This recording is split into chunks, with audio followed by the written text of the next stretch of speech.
Hello and welcome everyone to this episode of the Web3 Talks. My name is Ornella Hernandez, and this episode today is in partnership with the MENA Surge Podcast. So we have a special guest, Thea Myhrvold. How are you today? Good, thank you for having me. So you are a tech entrepreneur, the CEO and founder of Getbee.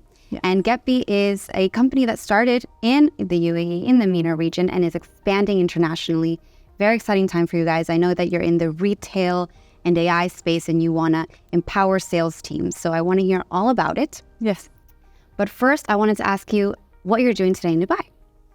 So I'm between New York and Dubai at the moment and excited to be back in the region. We have local clients and partners that we're here to meet. But I'm actually headed back to the US tomorrow for a conference with Microsoft next week. So excited to sort of see that international growth and expansion that we're having, both in the Middle East, because we're proudly started here as well, but now also with global impact, which is really inspiring. Yeah, let's talk a little bit about why you're going to Las Vegas. I know that you have a partnership with Microsoft. That's super exciting. Can you tell us a little bit more about it? There's a big event called Shop Talk. It's one of the biggest sort of retail tech events that are happening. And I'm very proud to share that Pegasus is a program by Microsoft. So Microsoft for Startups has over 40,000 startups in their portfolio, but they've sort of selected their top 100 globally. And we're very proudly part of that program. So what that means is they're actively selling and distributing our software to their top clients and partners. So that's really exciting to have the power of Microsoft in the United States with us. January just now, we were also speaking with them at a conference called NRF in New York at the Javits Center. So 40,000 people there, got to speak on different panels there as well, got to present to some amazing brands and hopefully some big news coming out of that soon as well. Okay, can't wait to hear that. Yeah. So let's give pretend I'm an investor and you're giving me a pitch. So like a 30-second overview of what Getbee is. Yeah. So we're a B2B SaaS or software that enables any brand or business to offer live video sales on their website. So think about consultative selling. The last time you went to a website and you saw a chatbot, it must have been quite frustrating if you were buying a car, real estate, skincare. Imagine having a child for the first time and a whole universe of baby products. Anything that's consultative where you have questions and you want to talk to a person. Okay. That's where we come in. So for the online experience. For the online experience. We call it a physical and digital experience. So you're connecting your online customer to your physical sales team, the people that you've already trained and invested in. That might not have people 24/7 in your store, but you have people 24/7 online, right? Today, the customer lives and researches both online and offline. In fact, 70% of people research online before they usually purchase offline. Yeah. So I do. Yeah, right? So having that same level of customer service or experience in your digital research journey, especially if it's a big emotional purchase, makes a big difference on conversion rate, the average basket value, and so on. Okay. So then how does it work exactly? Let's say I'm trying to buy makeup or skincare online. And there's a few products that I'm choosing between. I want to learn more about them. So tell me about the customer experience when it comes to Getbee. Perfect. So we have some amazing skincare brands that we already work with, like Dermalogica for skincare products. And then locally here in the UAE, Facet Facial Bar. They're a famous facial bar in Business Bay, and then they also have a sort of e-commerce platform. So what that looks like is if you're on the website, instead of talking to the chatbot, it actually says, talk to our skincare therapists. And you'll see like a little video of somebody explaining that to you. You click, you instantly call, and via video, you can start talking to a skincare therapist or a specialist on their side. So you're actually dialing into the store while you're in the comfort of your home. And then you can potentially explain, I have this skincare concern or I have these issues, and they can recommend the different products, but also guide you on how to use the products in the best possible way. Okay. So it's like telemedicine, but tele-e-commerce in a way? Exactly. A virtual consultation. Okay. Yes. Okay. And so I know AI is a big part of the backend. Yes. So could you explain maybe at a bit more of a high level what exactly is going on in this backend in real time while the customer is having this consultation with the sales expert? Exactly. Yeah, it's a really good question. So, everybody's talking about AI and automation these days. Mm-hmm. And just to sort of emphasize, we want to put the human and that personal touch in the center of AI. I think there are so many companies that are building amazing algorithms and LLMs and all of these things, but we are in the business of context. We have all the context data points that we can reference, so you can actually make insights and sort of actionable outcomes from those sort of data points. So what we do is we cross-reference, where a person clicks to what is recommended, to what is actually said in the sales conversation, to what is bought. Because for us, our virtual consultation, you start a call, but you can also then transcribe and analyze the conversation, see what is recommended and what is actually sold, because we have that whole end-to-end transaction in our video sale. Yeah. Okay. So that's interesting because now you can start to see sort of analyze trends that you otherwise are not recording physically in a store. Right. Yeah. Oh, okay. I see. Okay. Sorry, just think about like as a sales manager, you can see like what questions do people have before they buy. Right. If you can have that insight, even for your marketing team, your product team, these are really actionable insights that we're otherwise not having access to. Is there anything that surprised you that came out from some of this data that maybe you didn't expect to when it comes to like the data points or questions that people ask? I think it depends per industry, right? Because skincare is very different from cars. But I think the interesting insight there is people have a lot more questions than we realize in the purchasing journey. And the brands who do this really well train and invest in their sales teams because they know, for example, in skincare, usually it's between 4 to 6 months of training before you're on the shop floor.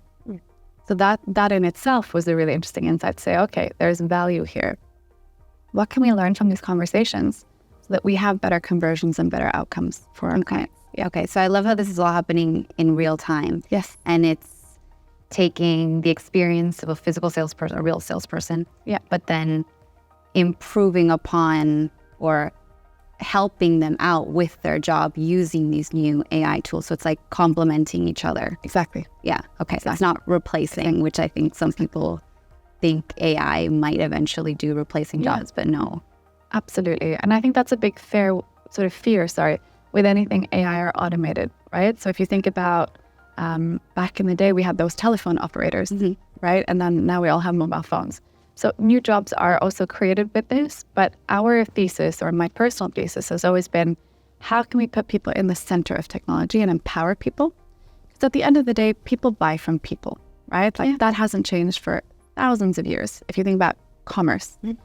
So how can we translate what works physically into a digital experience? Okay, I like that. So it's about humanizing the customer experience when it comes to AI and tech. Okay. So what kind of future would you like to live in, or what kind of future do you envision maybe when it comes to e-commerce and retail and all these new technologies that we have, from blockchain to AI? Like what's most exciting to you about this future? I think all the possibilities and opportunities that exists for businesses to be more creative, to also create more sort of future of work movements for their salespeople, right? Because retail is one of those industries. When I say retail, I don't just mean physical stores like clothes and skincare, but also things like cars, right? Automotive. Retail can mean so many things, but that's one of the last industries where the future of work movement has really touched, because sort of office jobs has been more remote, but physical retail, you need to be in the store. So how can we use AI? How can we use VR? How can we use these technologies to also create sort of that future of work movement for retail employees as well? Okay. And so as a tech entrepreneur, I know this isn't your first rodeo. Exactly. So I would love to hear a little bit more about your experience in the world of technology, some takeaways that you have, and how it's brought you to this point where you're at now. So my journey started, I didn't study tech. I didn't have that in my roadmap. I wanted to work for the UN, so I had a completely different career path. And I studied in Geneva in Switzerland, of all places, economics. And my journey actually started when I started teaching, so very different. But if you remember the time when apps first came out and they sort of Steve Jobs announced the App Store, that was a paradigm shift in terms of distribution. That was really interesting to me, because suddenly you could create something that was on everybody's phone. That wasn't accessible before. So while I started teaching, I created physical games for my students, so nothing to do with tech, paper, pen, pencil, etc. And I was creating physical games around concepts on economics. But then I saw the launch of the App Store and I thought to myself, okay, well, how can I translate this sort of game into an app? And I took a year off after I graduated and I taught myself everything I could about apps. And that was sort of my first spark or aha moment into this world of technology, because it wasn't necessarily something that I saw for myself or saw any role models in the space either. That's why representation matters, right? To sort of create that narrative as well. But through that app, I started getting so many requests for teaching online. So I had Skype, email, PayPal, and I had a million things to coordinate my online classes. 21, fully booked on Skype, making over $100 an hour. And I had students in Korea, Japan, Australia, again, you name it, all over the world. So I thought to myself, and this is when you had the trend of Uber, Airbnb, sharing economy movement, but there was no sharing economy of the mind, of knowledge. So I built one of the first truly global marketplaces for live and online learning called Teach Me Now. So we connected teachers and students truly all over the world. Our first class was between a professor in Venezuela teaching a student in Saudi Arabia. And we hadn't marketed to either countries, they organically connected.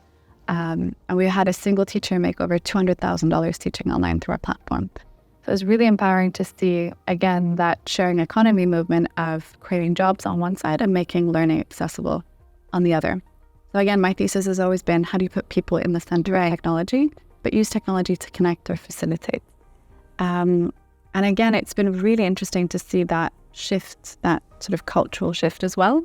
So obviously COVID happened and everything went online. So that resistance to doing virtual consultations, or you mentioned telehealth before, there was a lot of resistance before COVID. I think one of the interesting sort of movements that catapulted during COVID was that absolute need for digitization and digital transformation. And people who were resisting before in very sort of institutionalized or more heavy industries that were resisting these things before were suddenly very open because, need is the mother of invention, so to speak. So it's true. That was really interesting to see that sort of cultural shift as well and be a part of that. Right. So it was a change of mindset, I think, in a lot of people, because there was no other choice for a long time. There was no other choice. But I still think what we also saw during COVID is people want to connect to people. Yeah, that's never going to change, I don't think. No. Yeah. Okay. And so where did that lead, or how did you then transition to Getbee from there? So we saw a lot of interest from different companies to do virtual consultations. We actually started in telehealth. So that was our first sort of, because everything went online and there was a big need for healthcare. But we saw that became a very crowded space very quickly. And as an entrepreneur, you're also listening to the signals you're getting in the market. And a lot of retail clients came to us and said, we also need to connect to our customers virtually, and we also need to offer booking and payment. So you offer all of these things, but how can you make it more relevant to us? And I thought that's a really interesting use case, because in Asia and in China, you have live stream shopping. Like that's a really big trend. It's huge over there. Yeah. One-to-many, like mass webinars. Alibaba, all the major retailers were doing one-to-many, mass. And it's all live, right? And it's all live. Yeah. It's like a digital QVC of sorts, right? Like TV shopping. But that works really well in Asia, but that never really took off in the West. It never took off here in the Middle East or in the United States, which is an interesting sort of cultural demographic or trend to kind of observe. So thinking to myself, okay, why? And if you look at, especially when it comes to, again, consultative purchases, if you're buying an engagement ring or if you're buying your first car, okay, live stream shopping is a good sort of interactive commercial, but if you're actually in that position of making a purchase, you're expecting a certain level of service, especially in this part of the world or in the West, right? Something more personalized. Yes. Yeah. And maybe you have private questions, or it's more of a one-to-one concierge sort of high-touch experience. Right. So we took that trend and adapted it culturally as well for this part of the world in the United States. Okay. No, that's a good point. That cultural trends, are a big part of consumer behavior. Exactly. Yeah. Okay. So then what other trends are you seeing when it comes maybe to emerging tech? So AI in particular, we're going to get more into that. Yeah. When it comes to the Middle East, and now since you're expanding to the US. So, I mean, if you look at why Kareem and Souk did really well here, when it comes to payments, they also understood that cash was really, like, culturally, a really big deal, especially when they were launching, that they accepted cash, right? So that's what I mean by those cultural nuances. So it's interesting to see how they adapted to that and sort of grew based on the cultural insights that they had in the region. So if you look at the trends in the Middle East, again, we really like luxury. We like high touch point. We like to feel special in the sales process. So having that digitally as well is an experience that we're expecting. But a lot of customers today are stuck with chatbots, right? And they just don't cut it, especially if you're buying something over a certain value, like over, let's say, $100, $200, or maybe 500 to 1,000 dirhams.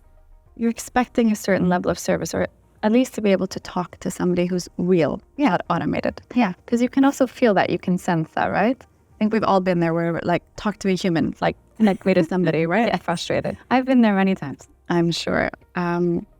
So again, I think that high touch point expectation seamlessness, we are very sort of, in that sense, we have high standards as consumers here because retail is such a big industry in the Middle East, in the region, right? So all the major retail brands and stores and all these big groups are here. So there is a very high spend also when it comes to luxury spending. So we're expecting that level of service. Mm-hmm. And Dubai is big, especially the UAE, has become known as that kind of retail destination for tourists as well, right? Yes. So that translates digitally, that translates physically in the malls and all the beautiful infrastructure that we've built. So how can we sort of translate that physical experience into a virtual one as well? I think that's also part of why we launched in the Middle East, because it's a great sort of test case, but also showcase of the retail innovation in the region. But now that's also picked up in the United States, and that's really interesting to validate as well.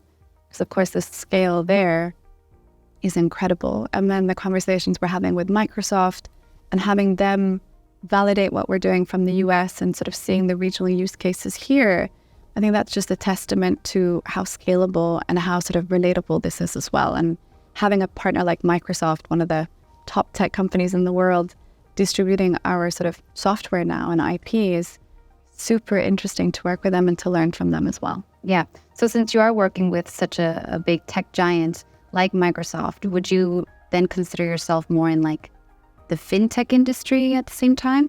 I would say more enterprise. Okay. And we collaborate with fintechs, yes, because we're not a fintech per se, but very much an enablement of fintech. Okay. Right? So a lot of people are building banking or payment infrastructure.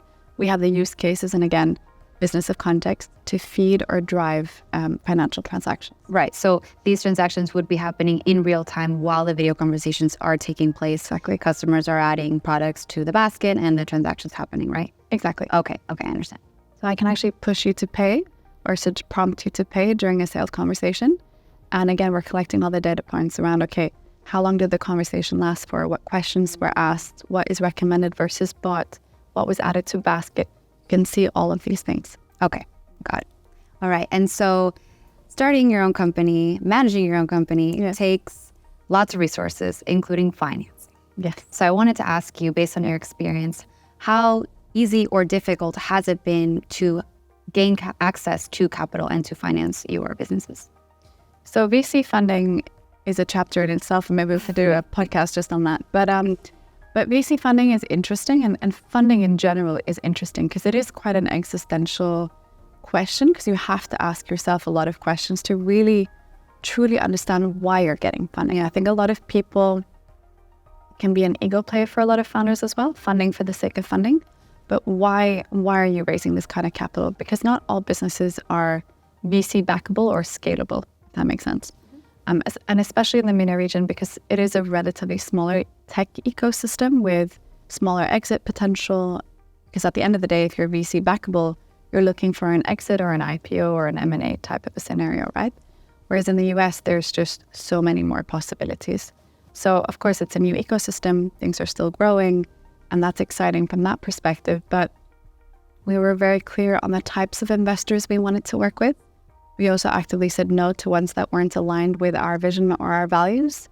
I think that's also quite important because, again, access to capital is one thing. There's money, there's smart money, and then there's money that's risky. Right. Because if you're not aligned and if you're not sharing the same vision, if you're not sharing the same values, long-term, it's a partnership. It's not like you take the money and then you never see your investors again. It's a continuous relationship that you're building. So I think, again, having access to the right kind of money and the right kind of investors, that's key. And a lot of first-time founders just see funding for the sake of funding. They don't see the big picture. And I think that's a key takeaway for anyone looking for funding. Should really consider in their journey is ask the investor questions as well. They do DD on you, you do DD on them. Let me talk to some of your founders in your portfolio. When things aren't going well, how can you help? How can you support?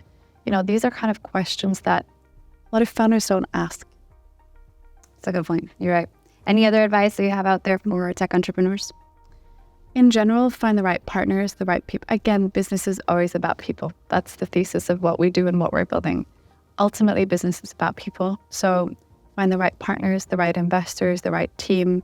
The right people will make or break your business. And my sort of guiding question that I ask everyone on my team or everyone that I work with really is, does this make you proud? So that's always been my compass or North Star of sorts. So does working with this person make you proud? Does working with these investors make you proud?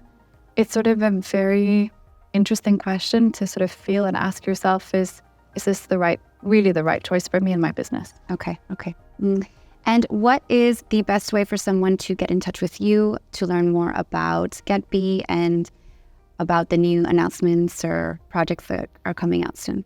Please do follow us on social media, but you can always check us out on getbee.com. That's getbee.com. That's our website. We're also on social media. So B is in the B. It actually stands for bringing expertise everywhere. So there is a reason for it. Okay. I love that. Yeah. So it's not just the hand goal. No, exactly. Okay. There's a reason. But yeah, please do get in touch with us on our website. You can also get a free demo on our website as well. We're on social media, so would love to stay in touch. Okay, amazing. Yeah, we'll put all the links in the description for you guys. Well, thank you so much for your time today, Thea. Thank you so much for having me. Really enjoyed our conversation. Me too. I learned a lot. And everyone, make sure to check out Getbee. And thank you for watching this episode in partnership with MENA Surge Podcast. Until next time, guys.